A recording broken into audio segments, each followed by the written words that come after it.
Salatullah salamun. Alhamdulillah wassalatu wassalamu ala Rasulillah wa ala alihi wa sahbihi wa mawalah wa la hawla wa la quwata illa billahi wa ba'du.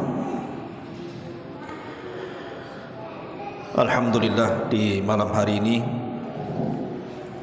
kita bisa duduk kembali di Masjid Nidaul Ilmi Tanjung Riau Sekupang.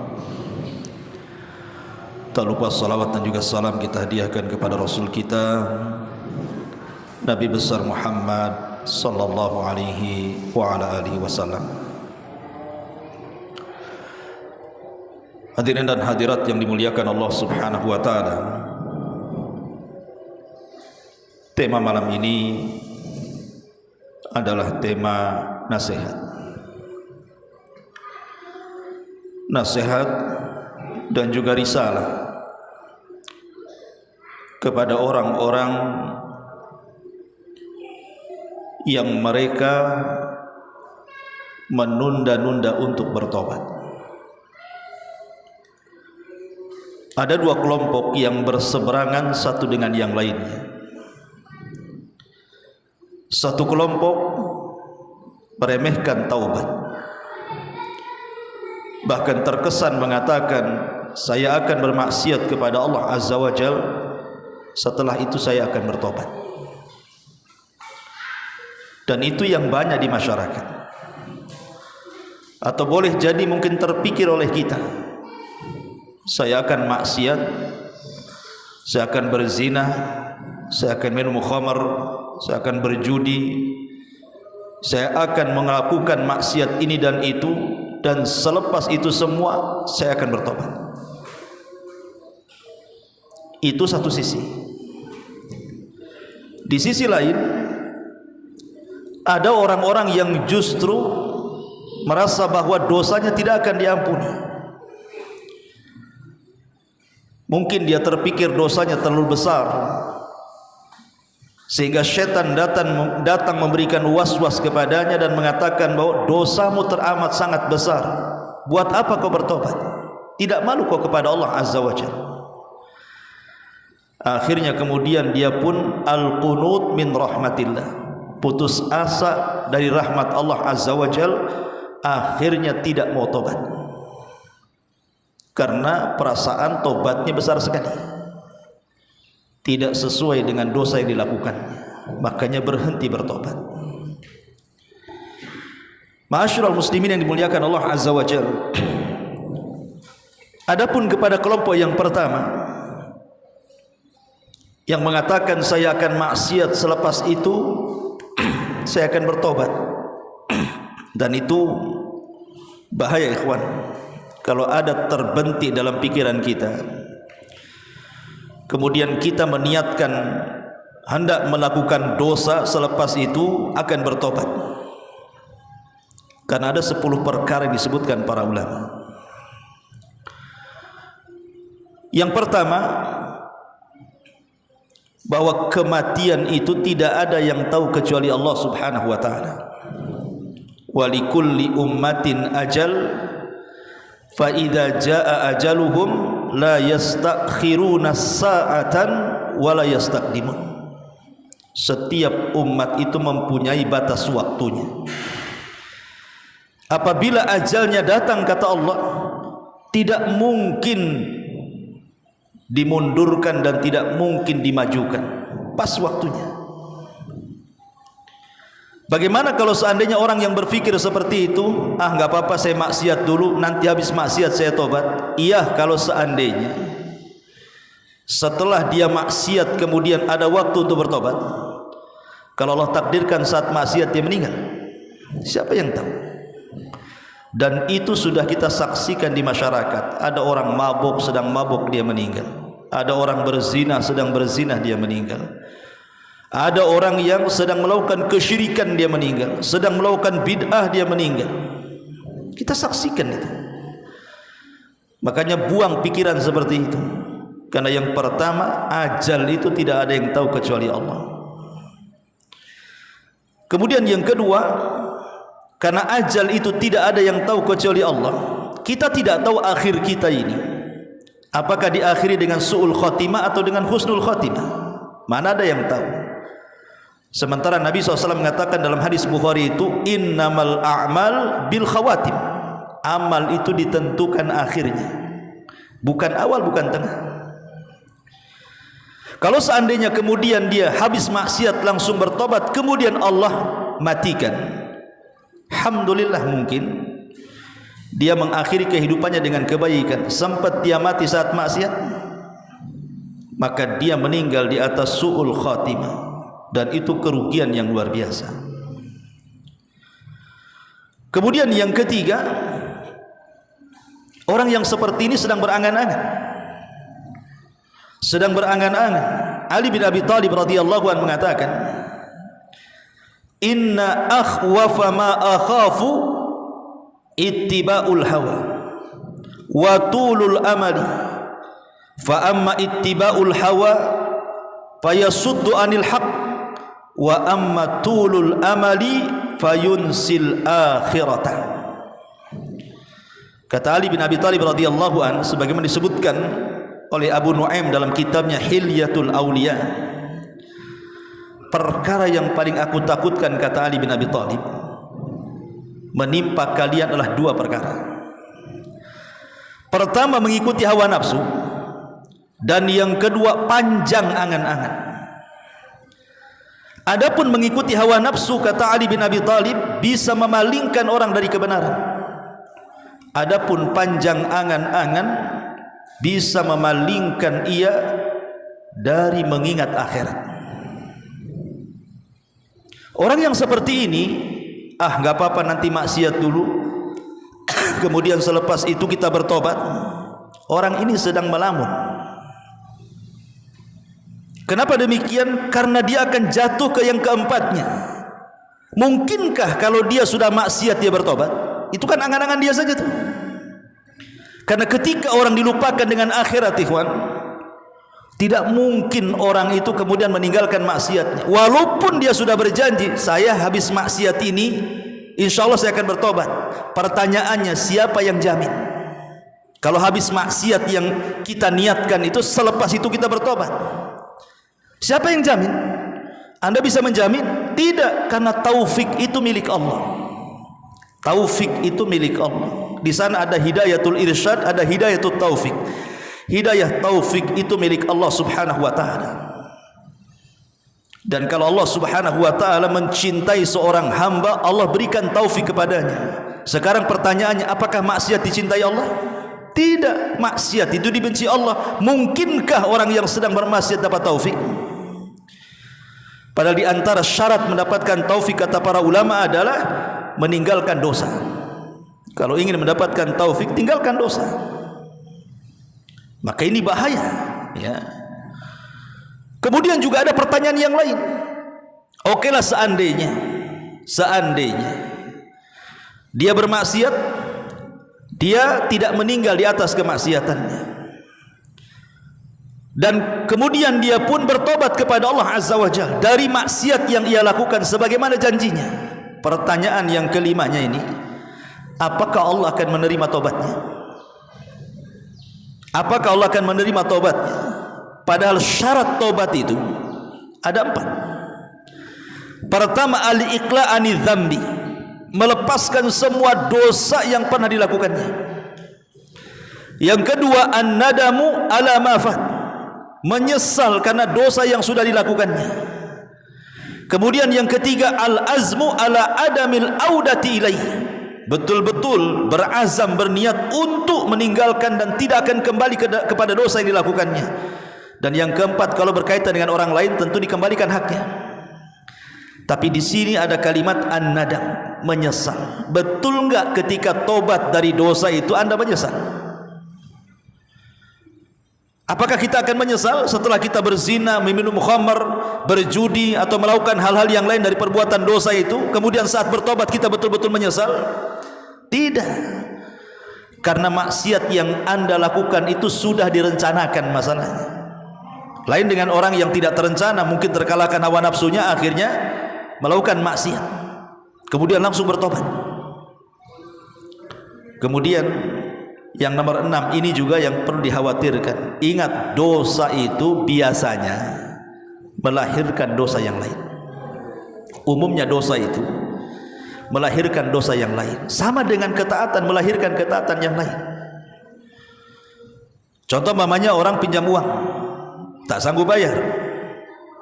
Ditagih, dia bilang tak ada duit. Mulai dia berdusta. Dari tidak bayar uang sudah sampai waktunya, mulai dia berdusta. Ketika dia berdusta, mulai dia ghibah, menjelek-jeleki orang yang lagi utang, padahal dia yang berutang. Jadi dosa itu akan melahirkan yang lainnya. Makanya tidak ada yang selamat dari dosa. Orang kalau umpamanya dia meniatkan untuk melakukan dosa, apakah menjamin setelah melakukan satu dosa yang diniatkan itu setelah itu bertobat? Jangan-jangan dari dosa yang pertama yang Anda niatkan itu lahir dosa kedua, ketiga, keempat, kelima. Siapa yang tahu? Maka jangan terbentik pikiran, nggak apa-apa maksiat dulu nanti bertobat. Dosa itu melahirkan dosa yang lain. Makanya Allah Subhanahu wa taala mengatakan apa? Fa amma man bakhila wastaghna wa kadzdzaba bil husna fasanuyassiruhu lil usra. Ulama tafsir mengatakan fasanuyassiru lil usra itu maksudnya sudah mudah jalan maksiatnya, Allah mudahkan lagi maksiatnya. Orang kalau sudah berbuat maksiat, dia akan terus berbuat maksiat, akhirnya Allah tutup dengan kemaksiatannya. Karena orang itu diwafatkan sebagaimana kebiasaan hidupnya. Kemudian yang bertujuh, Imam Ibnul Qayyim rahimahullah ta'ala mengatakan bahwa orang yang mengatakan seperti itu hakikatnya dia mu'anid. Mu'anid itu orang yang sedang menentang Allah Azza wa Jalla. Perhatikan kata-kata beliau. Wa katsirun minal juhal i'tamadu ala rahmatillahi wa afwih wa karami wa dhayya'u amrahu wa nahyahu wa nasu annahu syadidul iqabi wa annahu la yuraddu ba'suhu anil qaumil mujrimin wa man i'tamada 'alal afwi ma'al israri 'ala dzambi fa huwa kal mu'anid, kata Imam Ibnul Qayyim. Lihat, bagus sekali perkataan beliau. Kebanyakan orang jahil, orang bodoh, kata Ibnul Qayyim itu, i'tamadu 'ala rahmatillah, terkadang mereka hanya menyandarkan kepada kasih sayang Allah, maafnya dari Allah dan kemurahan Allah. Kemudian setelah itu dhayya'u amrahu wa nahya, karena dia pikirkan Allah Maha Pengampun, Allah itu Maha Pemaaf, Allah Maha Pemurah, kapan-kapan pun kita minta ampun pasti Allah maafkan. Ketika kemudian keyakinan ini lebih besar, menyandarkan kepada rahmat dan kasih sayang Allah itu, dengan itu terkadang dia dilalaikan. Akhirnya mereka melalaikan perintah dan larangan Allah Azza wa Jalla, lupa bahwa Allah juga syadidul iqab, kalau sudah mengazab keras azabnya. Lupa kalau Allah juga kalau sudah mengirim bencananya pasti tidak akan ada yang mengelak dari orang-orang berbuat dosa itu. Maka barang siapa, kata Ibnul Qayyim ini, i'tamada, bersandar alal afwi, kepada kemurahan Allah, bahwa Allah itu Maha Pengampun, ma'al israf, disertai dengan terus-menerusnya dia berbuat dosa, ala dzambi fahuwa kal mu'adid, itu sama orang ini sedang menentang Allah Azza wa Jalla. Orang itu jangan melihat satu sisi Allah itu Maha Pengampun, di sisi lain juga harus lihat Allah itu kalau menurunkan azab syadidul iqab, keras azabnya. Makanya ketika sebagian ahli tafsir mentafsirkan ayat ya ayyuhal insan ma gharraka bi rabbikal karim, wahai manusia, kenapa engkau terpedaya atau tertipu sehingga engkau berbuat jahat kepada Rabb semesta alam ini? Sebagian ahli tafsir mengatakan, kenapa manusia itu suka berbuat dosa dan memudah-mudahkan dosa? Kenapa coba? Alasan terkuatnya, kata ahli tafsir, bahwa karena terlampau menyandarnya manusia kepada rahmat Allah Azza wa Jalla. Ya tadi, Allah kan Maha Pengampun, Maha Penyayang, Maha Pemurah, Maha Pemaaf, kapan-kapan pun berbuat dosa kemudian tobat pasti Allah terima. Akhirnya karena itu yang dipegang, lupa dia bertobat. Ini yang nomor 7. Yang nomor 8, orang yang seperti ini mengatakan, nggak apa-apa saya maksiat, habis maksiat nanti saya tobat. Dia sebenarnya merasa aman dari makar Allah. Dia sedang merasa aman dari makar Allah subhanahu wa ta'ala. Ingat Allah mengatakan dalam surah Al-A'raf 99, afa aminu makrallah fala ya'man makrallah illal qaumul khasir. Apakah mereka aman dari makar Allah? Tidaklah orang yang aman dari makar Allah kecuali orang itu rugi. Siapa yang tahu ketika Anda maksiat Anda aman-aman saja? Siapa yang tahu? Tidak ada yang tahu. Tidakkah kita lihat kaum-kaum yang dihancurkan oleh Allah sebelum Nabi SAW, kaum Ad, kaum Thamud, kaum Saleh, kaum Sodom, kaum macam-macam kaum para nabi sebelum Rasul SAW. Kenapa mereka sampai dihancurkan? Karena mereka merasa aman dari makar Allah. Mereka dihancurkan di atas kemaksiatan mereka. Maka orang yang mengatakan seperti itu hakikatnya dia sedang merasa aman dari makar Allah Azza wa Jalla. Dan tidaklah orang yang merasa aman dari makar Allah illal qaumul khasirun, kecuali orang itu rugi. Ini yang ke-8. Ke-9, ingat, maksiat itu pendorongnya 2, hawa nafsu dan syaitan. Hawa nafsu dan syaitan, itulah pendorong maksiat. Pertama hawa nafsu kita, wa inna nafsa la ammaratun bisu. Jiwa yang jelek kita inilah yang selalu menyuruh kita untuk berbuat jahat. Yang kedua syaitan, karena syaitan sudah mengatakan di hadapan Allah, fa bi izzatika la ughwiyannahum ajmain. Karena kemuliaanmu ya Rabb ku sesatkan nanti hamba-hamba Bani Adam. Artinya 2 sumber tuh pemicu maksiat itu, hawa nafsu dan syaitan. Sekarang kalau ada orang mengatakan, nggak apa-apa saya maksiat dulu baru kemudian bertobat, ingat, setan itu tidak mungkin melepaskan aulianya, wali-walinya. Orang-orang yang meletakkan loyalitasnya kepada dia tidak mungkin dilepaskan begitu saja, nggak mungkin. Bahkan kalau dia berbuat maksiat, setan akan semakin mendorong. Kalau ada kepikiran tobat, maka dibuat was-was sama setan. Dibuat was-was sama setan, dinasehati sama setan. Kata setan tuh, terus saja maksiat.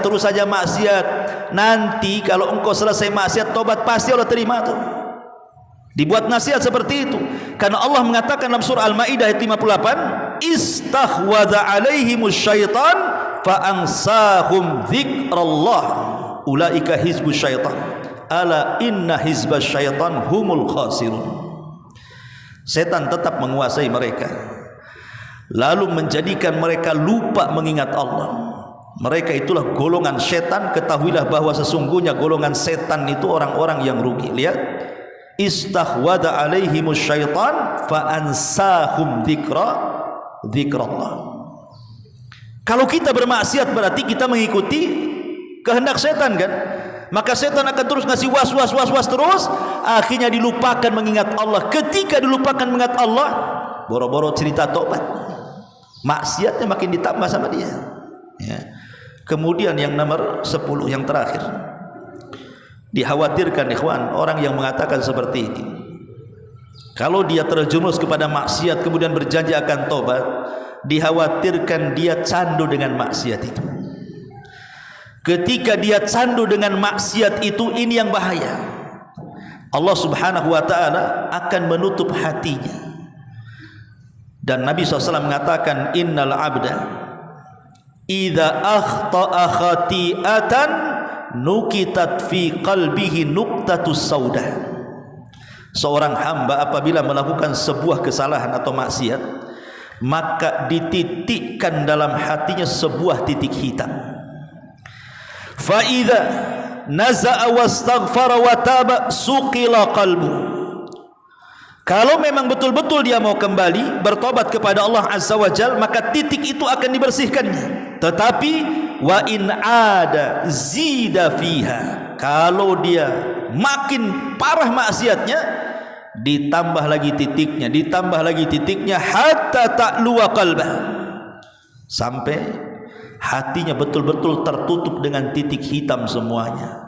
Kata Rasul, itulah haram, Itulah ron yang difirmankan Allah Subhanahu wa taala, kallabal rana ala qulubihim. Itulah stempel yang menutup hati sehingga susah untuk dapat hidayah.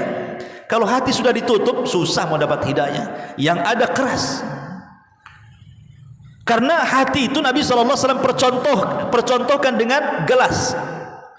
Nabi SAW mencontohkan hati itu dengan gelas. Kalau gelas itu betul-betul berdiri, lubangnya di atas, maka masih memungkinkan dimasuki air. Tapi kalau gelas itu ditutup, dijungkirkan, yang lubangnya di bawah, yang pantatnya di atas, walaupun dicucuri air 1 galon pun tidak akan masuk ke dalam gelas. Macam mana cara masukkannya? Gelasnya terbalik. Maka hati seorang yang beriman seperti gelas yang lubangnya di atas. Hati ahli maksiat itu seperti gelas yang ditumpahkan ke bawah. Kata Nabi SAW, tu'radul fitan alal qulubi kal hasiri udan fa ayyu qalbin ushribaha nukitat fihi nuqtatus sauda wa ayyu qalbin anqaraha nukitat fihi nuqtatu bayda hatta tasira ala qalbaini ala abyad mithla as-safa fala tadurruhu fitnatun ma damatis samawati wal ard wal akhar aswad murbadan kal quzi muzahhiyan la ya'rifu ma'rufan wa la yunkiru munkaran illa ma ushriba min hawa. Kata Rasul, fitnah akan dipaparkan pada hati manusia bagaikan tikar yang dipaparkan secara tersusun. Mana-mana hati yang dihinggapi oleh fitnah, niscaya akan terletak padanya bintik-bintik hitam. Begitu juga manapun hati yang tidak dihinggapi, maka akan terlekat padanya bintik-bintik putih. Kata Nabi SAW, kalau dia tidak maksiat, maka hatinya akan diputihkan. Kalau dia maksiat, hatinya akan dihitamkan. Kemudian sehingga ketika itu hati terbelah menjadi 2. Hati terbelah menjadi 2. Sebagian menjadi putih bagaikan batu licin yang tidak lagi terkena bahaya fitnah selama langit dan bumi masih ada. Sedangkan sebagian yang lainnya menjadi hitam keabu-abuan seperti bekas tembaga berkarat. Tidak seperti bekas tembaga berkarat, kalquzi muzahhiya, seperti gelas yang ditelungkupkan. Apa kata Rasul? Kalquzi muzahhiya, seperti gelas yang ditelungkupkan, mana ada lubangnya. Kalau seandainya dimasuki apapun tidak akan masuk ke dalam gelas itu. Itulah hati yang keras, hati yang hitam tuh. Mau dinasihati apa saja, dengar Quran mental, dengan zikir mental, dengan nasihat mental, semua mental, nggak ada yang masuk. Seperti gelas tertelungkup tuh. Macam mana mau dimasukin air? Hidayah akan jauh, nasihat akan jauh. Maka Rasul mengatakan, la ya'rifu ma'rufan wa la yunkiru munkaran. Kalau sudah hati seperti gelas tertutup, kata Rasul, maka dia sudah tidak memandang yang ma'ruf itu ma'ruf, yang mungkar itu mungkar. Yang ada adalah mengerjakan yang mungkar dan menjauhi yang ma'ruf. Kenapa? Illa ma ushriba min hawa, dikarenakan dia atau hawa nafsunya sudah menyerap dosa itu. Naudzubillah. Ma'asyiral muslimin yang dimuliakan Allah Azza wa Jalla, maka ini nasihat 10 nasihat kepada orang yang terpikir ingin berbuat dosa. Habis itu kita bertobat. Seorang mukmin, kata Rasul, innal mu'min yara dhunubahu ka'annahu qa'idun tahta jabal. Seorang mukmin itu kalau melihat dosa seperti dia duduk di bawah gunung yang besar. Ya khafu an yaqa alaihi, dia takut kalau gunung-gunung itu sewaktu-waktu meletus dan menimpa dia. Coba bayangkan, kemarin ada gunung yang meletus negeri kita. Gunung apa tuh? Di Medan tuh. Ya. Cobalah antum dulu di bawah gunung yang sedang meletus itu. Kira-kira antum lari atau diam? Pasti lari. Nggak mungkin diam, pasti lari sejadi-jadinya. Itulah seorang mukmin kalau melihat dosa itu seperti dia akan ditimpa gunung, maka lari sejadi-jadinya. Tapi lihat kata Rasul, wa innal fajir yara dzunubahu kadzubab marra ala anfi. Tapi orang fasik, orang fajir, ahli maksiat, dia melihat dosa itu kayak lalat terbang kemudian hinggap di hidungnya, kemudian ditepis terbang lagi, tapi nanti sebentar datang lagi, ditepis lagi, sebentar datang lagi. Itulah orang fajir, taubatnya sebentar, maksiatnya terus. Habis maksiat, aduh kenapa saya maksiat? Besok maksiat lagi. Kenapa saya maksiat? Besok maksiat lagi. Begitulah meremehkan dosa. Ma'asyiral muslimin yang dimuliakan Allah Azza wa Jalla. Tetapi walaupun demikian, tetap pintu tobat itu ada. Ini nasihat ke kelompok yang pertama.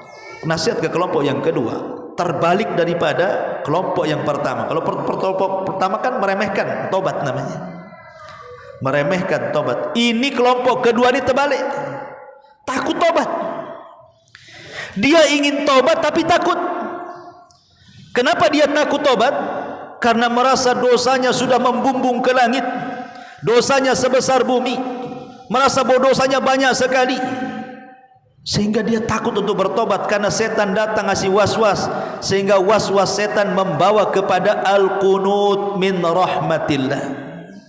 Al-qunut min rahmatillah, putus asa dari rahmat Allah. Tidak mungkin saya diterima tobatnya, dosa saya sudah terlampau banyak. Akhirnya orang ini tak mau tobat. Ingat, Allah Subhanahu wa ta'ala mengatakan dalam Al-Quran, ayat yang masyhur.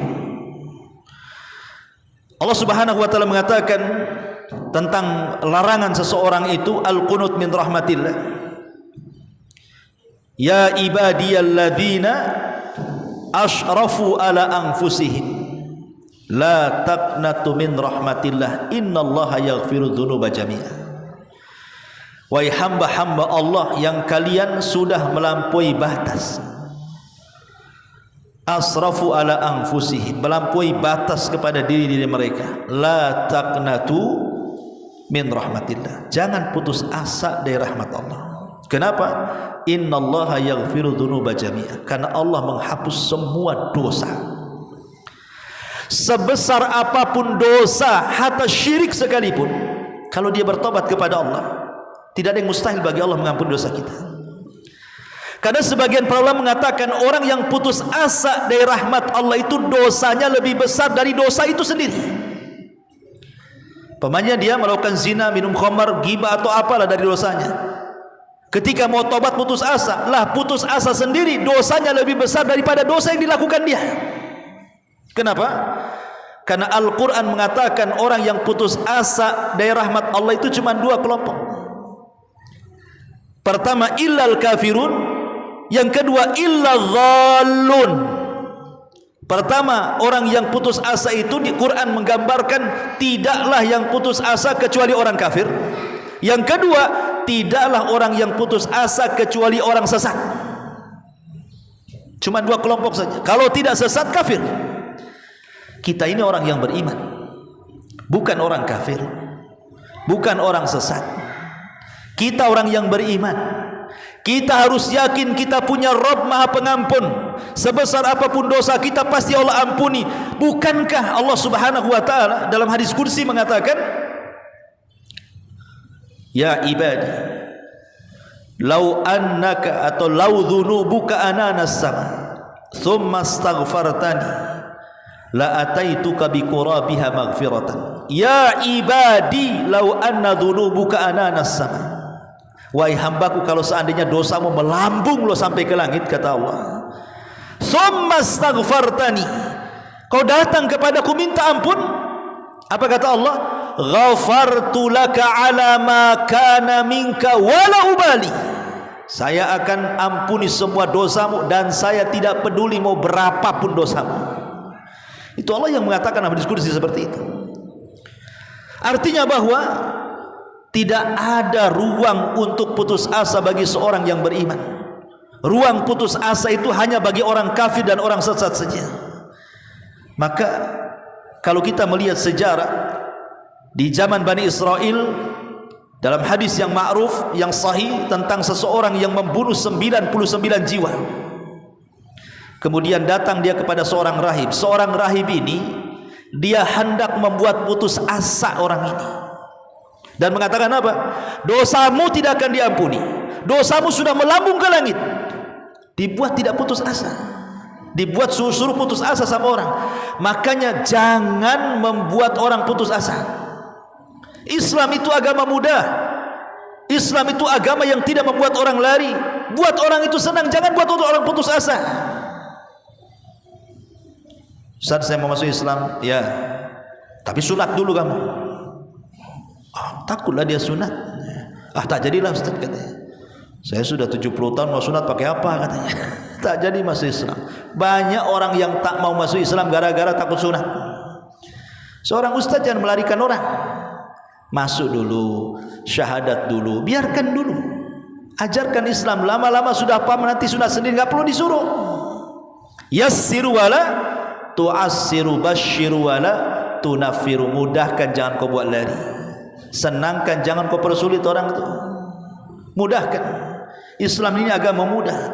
Kalau ada orang datang kepada kita meminta fatwa kepada kita karena banyaknya dosa, maka tanamkan kepada dia, jangan putus asa dari rahmat Allah.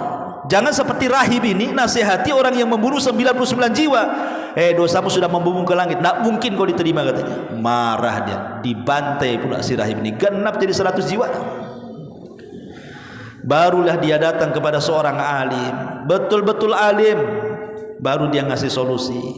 Kalau engkau ingin tobat, di sana ada kampung semua orang soleh. Datang kau ke situ, beramalah seperti amalan mereka. Mudah-mudahan Allah menerima tobatmu. Berangkat dia. Di tengah jalan pula Allah takdirkan nyawa dia tak tertolong, meninggallah di tengah jalan. Belum sampai ke kampung itu, malaikat azab dengan segera datang mencabut, mau mengambil nyawanya dan mengatakan itu milik saya.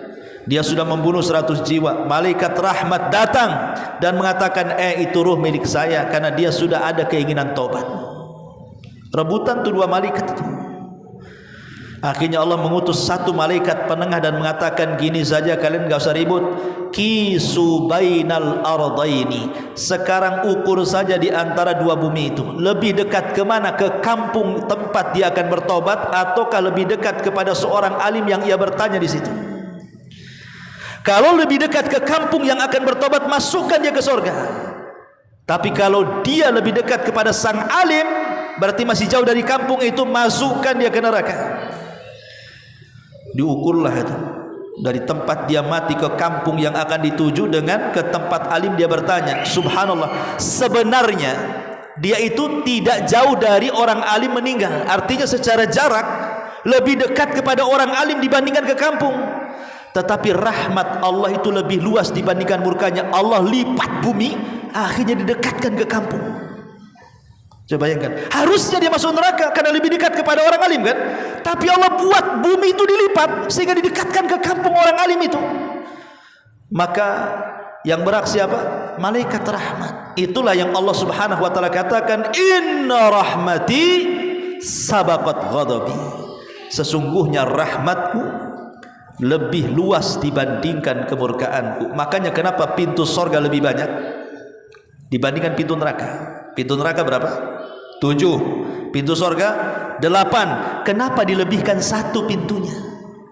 Kenapa tidak sama saja? Pintu neraka 7, pintu sorga 7. Kenapa pintu neraka 7, pintu sorga pula 8? Ketika Allah tambah pintu sorga dari 7 ke 8, melebihi pintu neraka, Allah ingin menunjukkan bahwa rahmatnya lebih luas dibandingkan murkanya.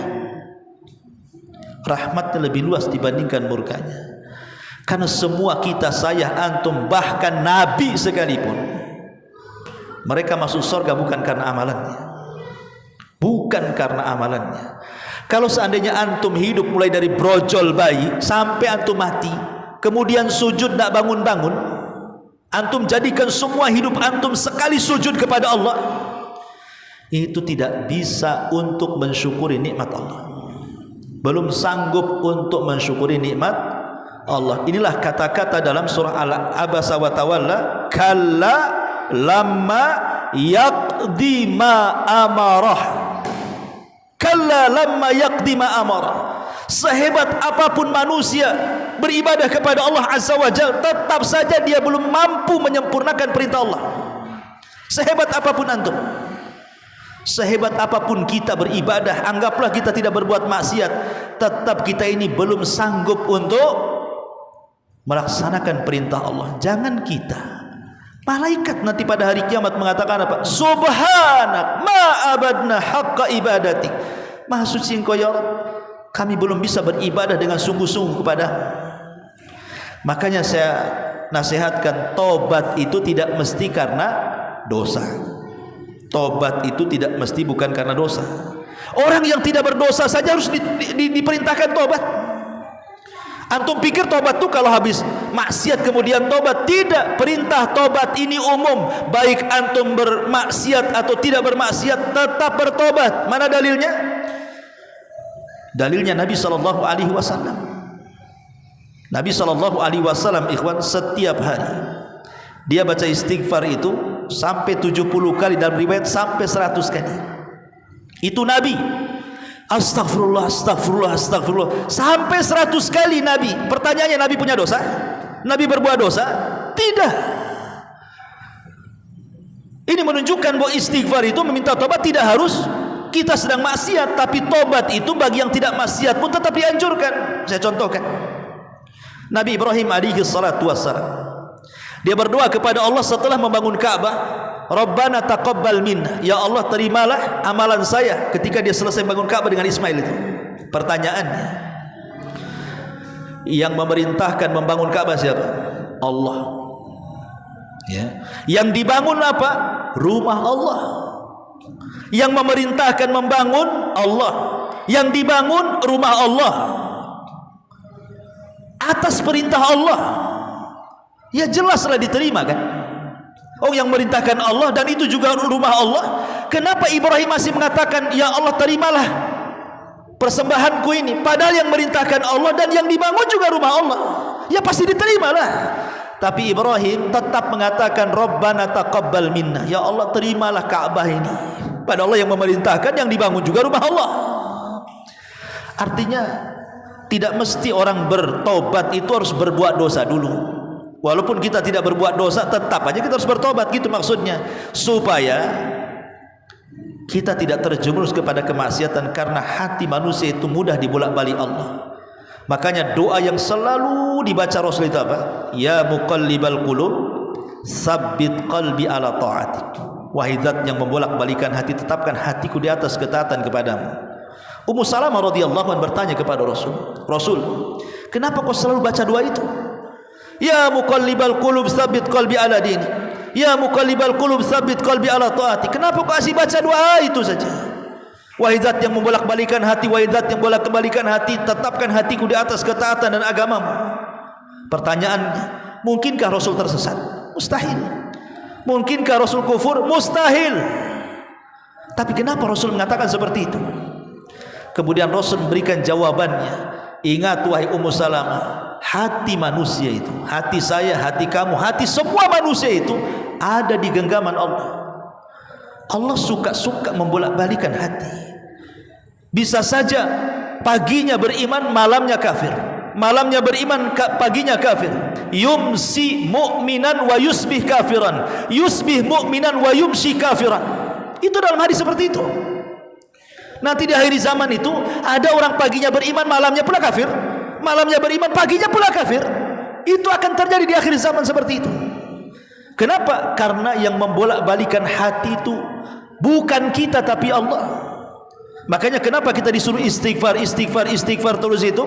Supaya hati kita tetap istiqomah. Dan ketika kita istiqomah, itulah jalan taufik. Dan ketika diberikan taufik, itulah jalan kebaikan.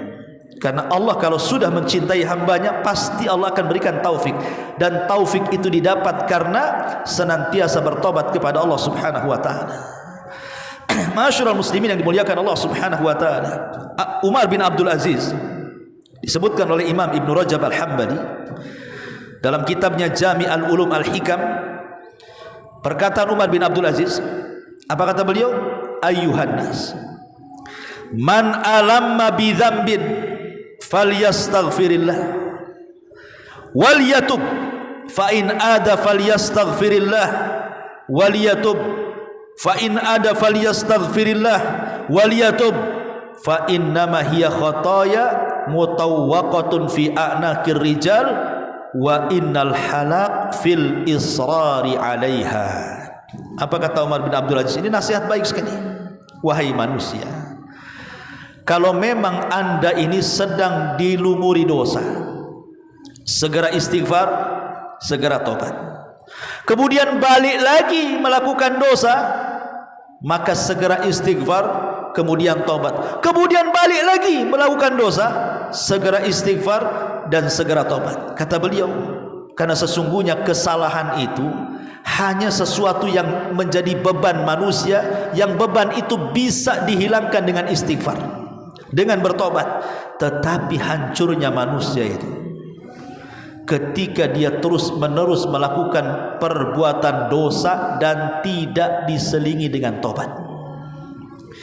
Dari sini kata para ulama, kalau bisa, manusia ini kan tidak mungkin lepas dari dosa.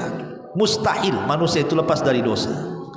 Karena tidak ada manusia yang datang menghadap Allah pada hari kiamat kecuali ada dosa pada dia. Tidak ada manusia yang datang kepada Allah bersih dari dosa itu. Mustahil. Semua orang yang datang kepada Allah pasti punya dosa, sedikit atau banyak, kecil atau besar. Karena setiap Bani Adam itu khata', pasti melakukan kesalahan. Wa khairul khata'ina tawwabun, dan sebaik-baik orang yang berbuat salah itu kan tobat, kata Rasul. Makanya kata para ulama, karena kita sudah tahu bahwa kita tidak mungkin lepas dari dosa, tetapi ulama mengatakan kalau bisa setiap kita melakukan dosa langsung tobat. Walaupun harus kemudian terjerumus kepada dosa yang sama, nggak apa-apa, tapi nanti tobat lagi, tobat lagi, tobat lagi. Jangan ditumpuk. Kapan lu tobat? Nunggu haji Pak Ustadz. Nah, itu numpuk-numpuk dosa namanya. Jangan ditumpuk-tumpuk dosa itu. Makanya Umar bin Khattab mengatakan tidak ada dosa kecil kalau dilakukan terus-menerus jadi besar, dan tidak ada dosa besar kalau digempur dengan istighfar, kata Umar. La sighirata mal istimrar wala kabirata ma'al istighfar. Tidak ada dosa kecil kalau dikumpul-kumpul besar, dan tidak ada dosa besar kalau terus digempur dengan istighfar.